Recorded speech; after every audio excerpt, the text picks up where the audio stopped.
India के एक दूर दराज गांव में बड़े बड़े शहरों और भागती दौड़ती दुनिया से कोसों दूर बसा था बास्करविल्ले गांव। यह गांव अपनी शांति और प्राकृतिक सुंदरता के लिए जाना जाता था। हरे भरे खेत और गन्ने के झूलते हुए पौधों से घिरा बास्करविल्ले जैसे समय से ही रुक गया था। यहां की हवा में एक अलग ही ताजगी थी। गांव की गलियां और घर पुराने जमाने की याद दिलाते थे, जैसे यहां की हर चीज में इतिहास बसा हो। लेकिन गांव पर डर का साया मंडरा रहा था, जो गांव के किनारे एक भव्य हवेली से आ रहा था। हवेली की ओर देखते ही लोगों के चेहरे पर डर साफ झलकता था। जो गांव के किनारे एक भव्य हवेली से आ रहा था, यह हवेली कभी समृद्धि की निशानी थी, अब यह हवेली वीरान खड़ी थी। कभी समृद्धि की निशानी, अब यह हवेली वीरान खड़ी थी। इसकी दीवारें फीकी और टूटी हुई, खिड़कियां बंद। हवेली की हालत देखकर लगता था जैसे यहां बरसों से कोई नहीं आया। इसकी दीवारें फीकी और टूटी हुई, खिड़कियां बंद। हवेली की हालत देखकर लगता था जैसे यहां बरसों से कोई नहीं आया। गांव वाले हवेली के बारे में धीमी आवाज में बात करते थे। उनकी आवाज में डर और अंधविश्वास साफ दिखता था। हवेली का नाम लेते ही उनके चेहरे पर भय की लकीरें खींच जाती थीं। उनकी आवाज में डर और अंधविश्वास साफ दिखता था। कहानी ये थी कि हवेली में पद्मावती नाम की एक औरत का भूत रहता है। बेहद खूबसूरत पद्मावती। कहानी ये थी कि हवेली में पद्मावती नाम की एक औरत का भूत रहता है।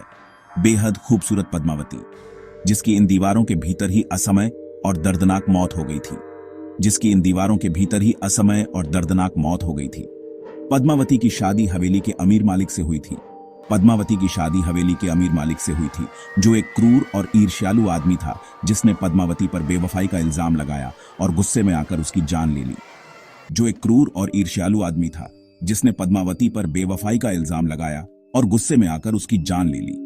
गांव वालों का कहना था कि पद्मावती को शांति नहीं मिली।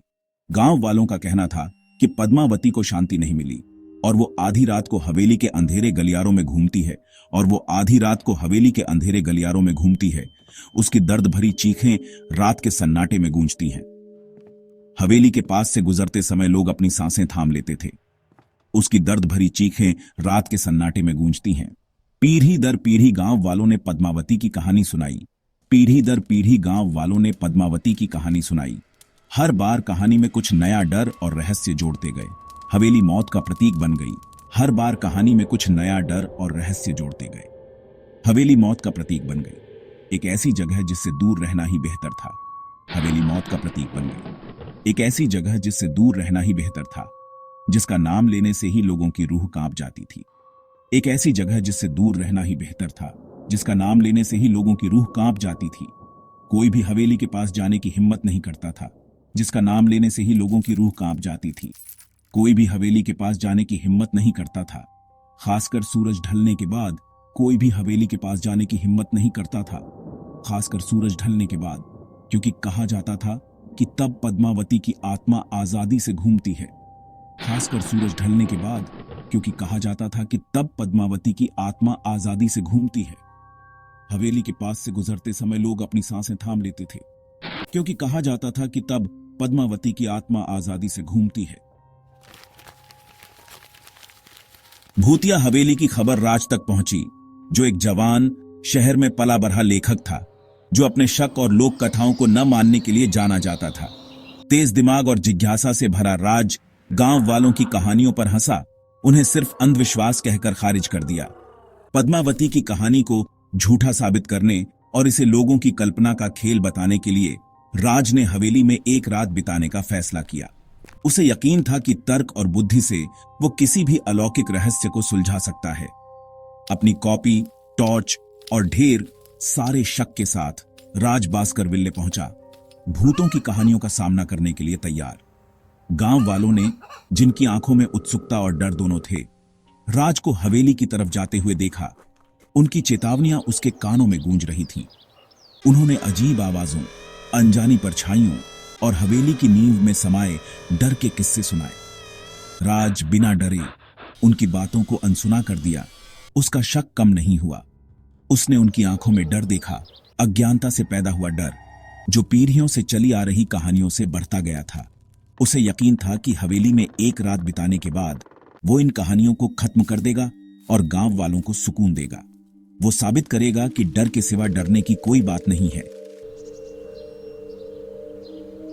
जैसे ही सूरज ढलने लगा, गांव पर लंबी परछाइयां पड़ने लगी और एक अजीब सी खामोशी ने पूरे माहौल को घेर लिया। राज ने हवेली की दहलीज पार की और उसके कदमों की आवाज ने सन्नाटे को तोड़ दिया। पीछे से लकड़ी का भारी दरवाजा भयानक आवाज करता हुआ बंद हो गया, जैसे किसी ने उसे अंदर कैद कर लिया हो। हर जगह धूल की मोटी परत थी, जो सालों की उपेक्षा और वीरानी की गवाही दे रही थी, जो सालों से हवेली के वीरान होने का सबूत दे रही थी। मकड़ी के जाले हर कोने में लटके हुए थे। हवा में एक पुरानी बासी सी गंध थी, जो हवेली के लंबे अकेलेपन की निशानी थी। हवेली के लंबे अकेलेपन की निशानी। हर कदम पर राज को एक अजीब सी बेचैनी महसूस हो रही थी। अपने शुरुआती आत्मविश्वास के बावजूद राज उस बेचैनी से छुटकारा नहीं पा सका, जो हवेली की दीवारों से ही आती हुई लग रही थी। उसे ऐसा लग रहा था जैसे कोई उसे देख रहा हो। हवा भारी हो गई, जैसे कोई अनदेखी चीज उस पर दबाव डाल रही हो। हर सांस लेना मुश्किल हो रहा था। सन्नाटा बहरा कर देने वाला था और सिर्फ उसकी अपनी कदमों की आवाज खाली कमरों में गूंज रही थी। सिर्फ उसकी अपनी कदमों की आवाज खाली कमरों में गूंज रही थी। हर कदम के साथ उसकी धड़कन तेज हो रही थी। जैसे ही अंधेरा हवेली पर छा गया, परछाइयां उसकी टॉर्च की रोशनी में नाचने लगी, भयानक लंबे आकार बनाती हुई, जो उसके दिमाग से खेल रही थीं। हर परछाई में उसे कोई चेहरा नजर आता, भयानक लंबे आकार बनाती हुई, जो उसके दिमाग से खेल रही थीं। फर्श के तख्तों की हर आवाज, फर्श के तख्तों की हर आवाज और बाहर पेड़ों में हवा की हर सरसराहट उसकी रीढ़ में सिहरन दौड़ा देती थी। बाहर पेड़ों में हवा की हर सरसराहट उसकी रीढ़ में सिहरन दौड़ा देती थी। उसने हवेली को कमरा दर कमरा देखा, उसकी रीढ़ में सिहरन दौड़ा देती थी। उसने हवेली को कमरा दर कमरा देखा, हर कमरा पिछले जितना ही वीरान और डरावना था। उसने हवेली को कमरा दर कमरा देखा, हर कमरा पिछले जितना ही वीरान और डरावना था। हर कोने में मकड़ी के जाले लटके हुए थे, हर कमरा पिछले जितना ही वीरान और डरावना था। हर कोने में मकड़ी के जाले लटके हुए थे और कभी शानदार रहे फर्नीचर पर धूल की मोटी परत जमी थी। हर कोने में मकड़ी के जाले लटके हुए थे और कभी शानदार रहे फर्नीचर पर धूल की मोटी परत जमी थी। एक बीते हुए जमाने की निशानियां और कभी शानदार रहे फर्नीचर पर धूल की मोटी परत जमी थी। एक बीते हुए जमाने की निशानियां अब फीकी और सड़ती हुई, एक बीते हुए जमाने की निशानियां अब फीकी और सड़ती हुई हवेली के शानदार अतीत की याद दिला रही थी। अब फीकी और सड़ती हुई हवेली के शानदार अतीत की याद दिला रही थी। फिर भी इस सड़न के नीचे राज को किसी और चीज का एहसास हो रहा था। हवेली के शानदार अतीत की याद दिला रही थी। फिर भी इस सड़न के नीचे राज को किसी और चीज का एहसास हो रहा था, कुछ अलौकिक और बेचैन करने वाला।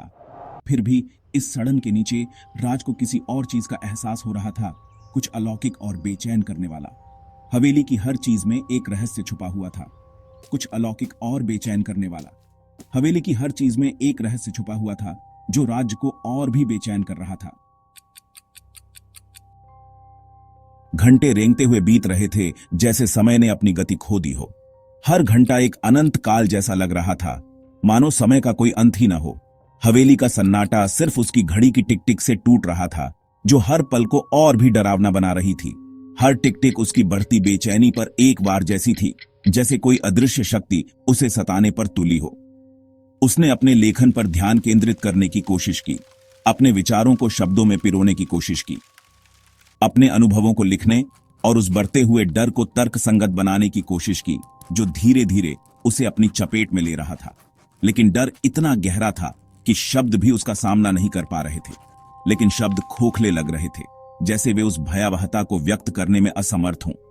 हवेली में फैले हुए डर के सामने बेमानी, हर कोने में छिपा हुआ डर उसे घेर रहा था। उसे कुछ सुनाई देने लगा, जैसे कोई अदृश्य शक्ति उससे बात कर रही हो। धीमे फुसफुसाते शब्द जो गलियारों में रेंगते हुए लग रहे थे, जैसे हवेली की दीवारें भी उसके खिलाफ साजिश कर रही हों। उसकी टॉर्च की रोशनी से बस थोड़ा ही दूर वह उन आवाजों के स्रोत को खोजने की कोशिश कर रहा था। शुरू में ये धीमे थे, जैसे कोई दूर से फुसफुसा रहा हो, लगभग बाहर पत्तों की सरसराहट जैसे, लेकिन हवेली के अंदर। लेकिन ये धीरे धीरे तेज होते गए, ज्यादा जिद करते हुए, जैसे वे उसकी आत्मा को चीर देना चाहते हों। उसने शब्दों को समझने की कोशिश की, लेकिन वे अस्पष्ट और रहस्यमय थे। लेकिन फुसफुसाते शब्द बस फुसफुसाते ही रहे, उसे अपनी नजदीकी से चिढ़ाते हुए, फिर भी हमेशा उसकी पहुंच से दूर। वह जितना समझने की कोशिश करता, उतना ही उलझता जाता। उसे एक मौजूदगी का एहसास होने लगा, जैसे कोई अदृश्य शक्ति उसके आसपास मंडरा रही हो। एक ठंडक जो दीवारों से ही आती हुई लग रही थी। तापमान गिर गया और उसके शरीर पर ठंडा चिपचिपा पसीना आने लगा उसे अपनी गर्दन के पीछे एक चुभन महसूस हुई, जैसे कोई अनदेखी आंखें उसे देख रही हों। उसने इस एहसास को दूर करने की कोशिश की, इसे अपनी ज्यादा सोच का नतीजा बताया, लेकिन उसके अंदर एक गहरा डर जड़ें जमाने लगा, जैसे कोई अनदेखी आंखें उसे देख रही हों। उसने इस एहसास को दूर करने की कोशिश की, इसे अपनी ज्यादा सोच का नतीजा बताया, लेकिन उसके अंदर एक गहरा डर जड़ें जमाने लगा। वह जितना इस डर को तर्कसंगत बनाने की कोशिश करता, उतना ही वह डर और गहरा होता जाता। एक गहरा डर जड़ें जमाने लगा। हवेली की हर दीवार, हर कोना उसे और भी भयभीत कर रहा था।